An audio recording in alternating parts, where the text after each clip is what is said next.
channel, it's Lewis here, and today we're going to be making Victoria Sponge. We came up with this idea from Janine, so thank you so much for her. And the first thing you'll need to do is wash your hands.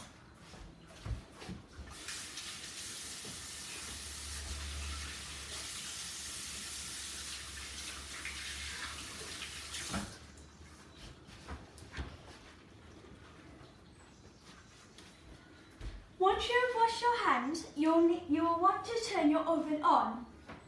We are going to put it on 180 and on the fan. If you have a gas oven, you'll want to put it on gas mark 4. So I'm just going to turn that on and heat it up.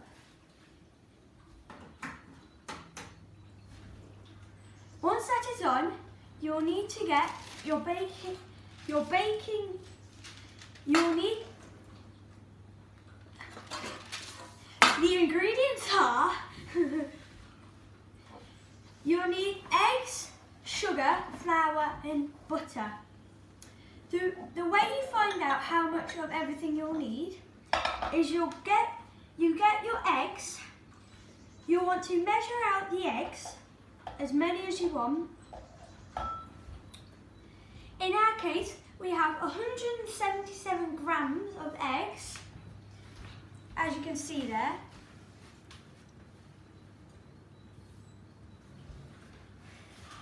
Once you have measured that out, you'll know how much sugar, flour and butter to use. The other ingredients you'll need is some vanilla extract,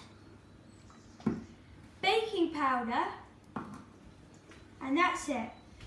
The next thing you'll need are a spatula, a mixer. You can use a bowl with a whisk or a wooden spoon, but we are using a mixer. You'll need a pair of scissors, a baking tray, some grease-proof paper, and a tablespoon measuring thingy. Once you've done that, you'll want to get your grease-proof paper and you'll want to fold it one half this way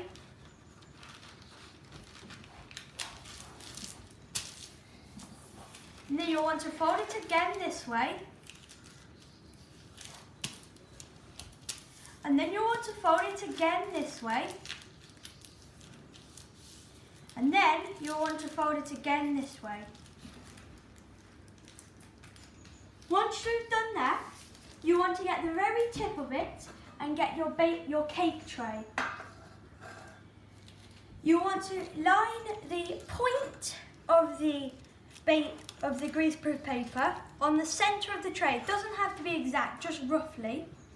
You want to put your finger on the end of the tin where the greaseproof paper is, and you'll want to cut along that line there.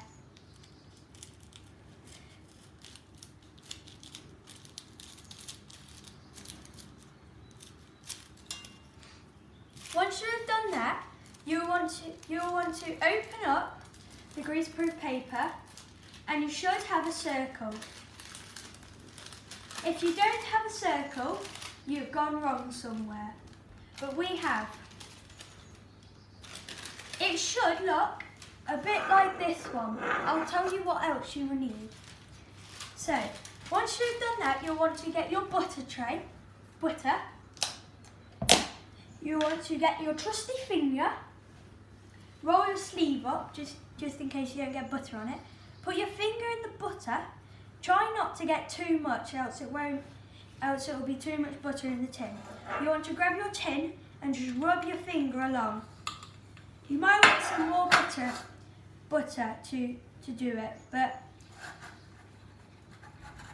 make sure you get the whole thing covered in butter. Just like this. You'll want to get the sides as well. So this is to stop the cake from sticking to the pan. Or the cake tin, whatever you want to call it.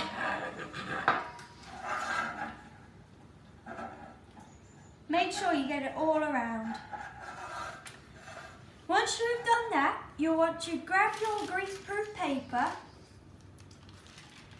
and put that on top of it, just like that, on the bottom of the tray. Just like that. Once you've done that, you want to get a little bit of flour, a pinch of flour, and roll it around in the tray. Just like this.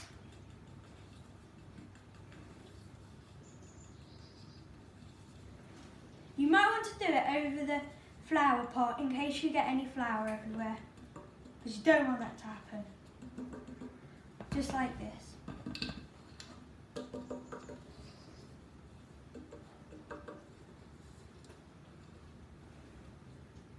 Pour the excess flour back in. Once you have done that, if you have dirty hands like mine, you might want to wash them again.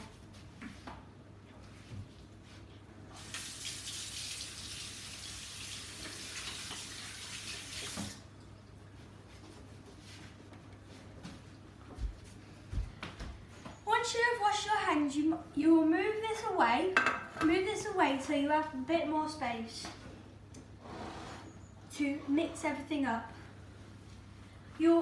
In our case, we need to open this, and you can pour the butter and the sugar into your bowl.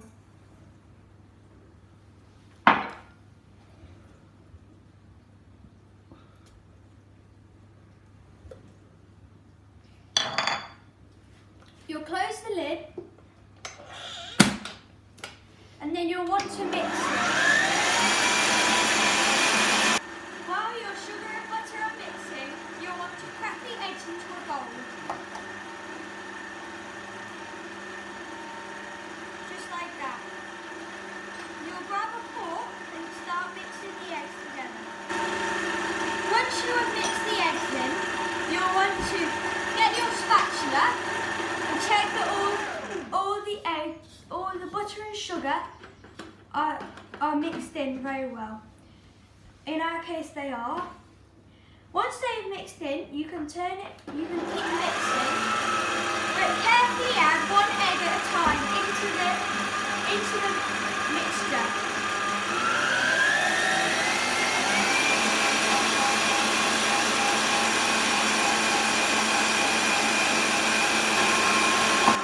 Once you have put the eggs in, you can start measuring out your vanilla extract and baking powder. Be very careful not to spill it. Once you have measured that out, you want to carefully put it in the mixture. Just like that. After you've put the vanilla extract in, you'll want to put a teaspoon of baking powder in.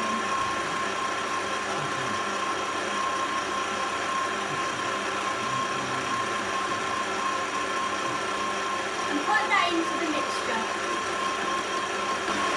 After that is mixed in, you'll want to stop the mixer and take the bowl out of the mixer. We're not going to use the electric whisk to mix the flour in because that will overmix it. Instead, we're going to be using this spatula that we were using earlier. As you're slowly mixing it, you'll want to slowly add the flour in.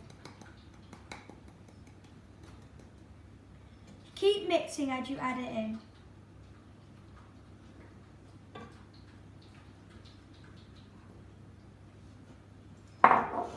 You don't want to over whisk it because then the cake will turn out as a catastrophic mistake. Now it's all mixed in, you can put it in the tins equally. Make sure it is equally in both the tins.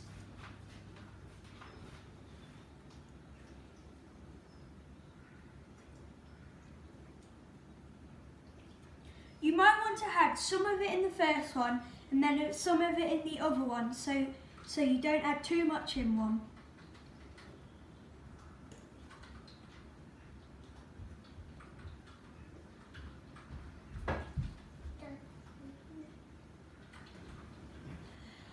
Once you have measured out your mixture into the cake tins, you'll want to put each tin into the oven. You might want to get an adult to help you because it is very, very hot.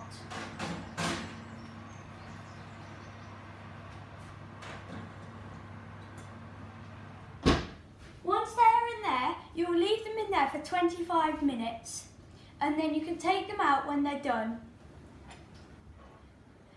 After 25 minutes of it being in the oven, you want to see whether it's clean by stabbing it with a fork. You might want to get a tea towel or something to get the tray out. You will want to stab it with a fork, and if the fork comes out clean like this, then it is cooked. But if it comes out dirty, then it is not. I'm just going to check. They're both cooked. So now you can take the tray out of the oven. Be careful, this might be really hot. I'm just going to get an adult helper to help. Once you have got an adult helper or someone to help you take it out, you can turn the oven off. I got my adult helper to help me get them out of the tins and out of the oven. So now we're going to decorate them with some strawberry jam and icing sugar. The first thing you'll need to do is flip the cake over upside down onto a plate. Once you have done that, you'll want to have 2 big tablespoons of jam into a bowl and then mix them up with a fork or a spoon or whatever you have. We are using a fork just to mix it up so it's a bit looser for when we put it on the cake. When you put it on the cake, we are going to use this to flatten it out, but you can just flatten it out with the fork or spoon. Once you have whisked that and it's nice and smooth, you can take it over to the cake and splotter it on.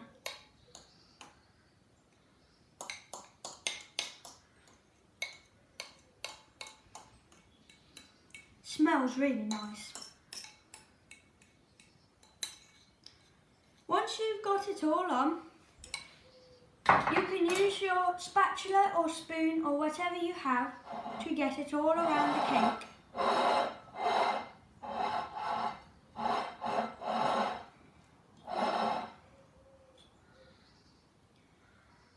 Once you've put it all around the cake, you can just scrape it off onto one side of the cake. You will want to get the other side of the cake and plop it on top like that. Make sure it doesn't slide off. Then you'll want to get a little sieve, or you can have a big sieve, whatever you have. You'll want to get your icing sugar and pour a bit of icing sugar into the sieve. And then you'll want to bash it on to the top of the cake for a decoration.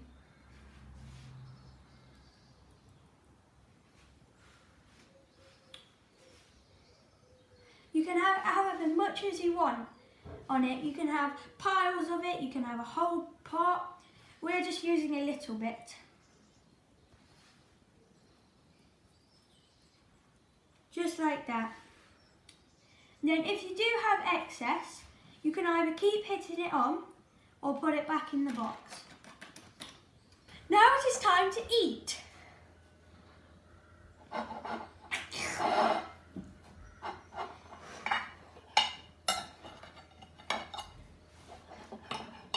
This looks so nice.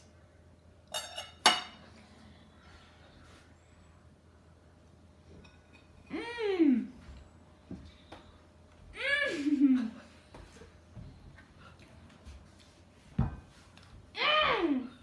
Thank you guys so much for watching, and I'll see you on the next one. Leave a comment down below what you think I should make next.